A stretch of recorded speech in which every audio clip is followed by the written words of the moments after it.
గోదావరి ఉధృతి క్రమంగా పెరుగుతుంది. భద్రాచలం వద్ద 42.1 అడుగుల నీటి మట్టం ఉంది.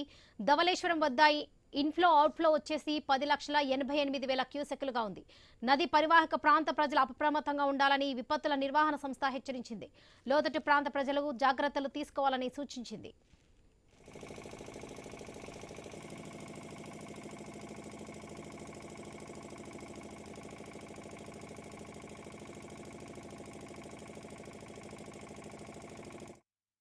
గోదావరి ఉధృతి క్రమంగా పెరుగుతుంది.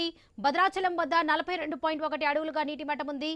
ధవళేశ్వరం వద్ద ఇన్ఫ్లో అవుట్ఫ్లో 10,88,000 క్యూసెక్కులుగా ఉంది. నది పరివాహిక ప్రాంత ప్రజలు అప్రమత్తంగా ఉండాలని విపత్తుల నిర్వహణ సంస్థ హెచ్చరించింది. లోతట్టు ప్రాంత ప్రజలు జాగ్రత్తలు తీసుకోవాలని సూచించింది.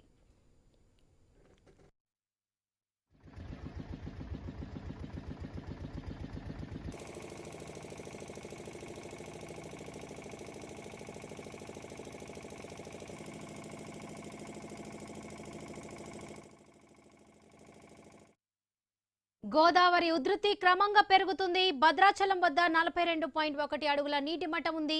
ప్రస్తుతం ధవళేశ్వరం వద్ద ఇన్ఫ్లో అవుట్ఫ్లో వచ్చేసి 10,88,000 క్యూసెక్కులుగా ఉంది. ఇక నది పరివాహిక ప్రాంత ప్రజలు అప్రమత్తంగా ఉండాలని విపత్తుల నిర్వహణ సంస్థ హెచ్చరిస్తుంది. లోతట్టు ప్రాంత ప్రజలు జాగ్రత్తలు తీసుకోవాలని సూచించారు.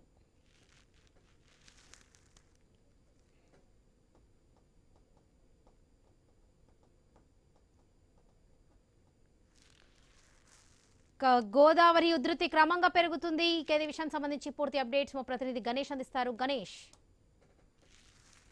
ధవళేశ్వరం బ్యారేజ్ వద్ద 12.5 అడుగులకు గోదావరి నీటి మట్టం చేరుకోవడం జరిగింది. ప్రస్తుతం 175 గేట్లు ఎత్తి 10,78,000 క్యూసెక్ల వరద నీటిని సముద్రంలోకి విడుదల చేస్తున్నారు.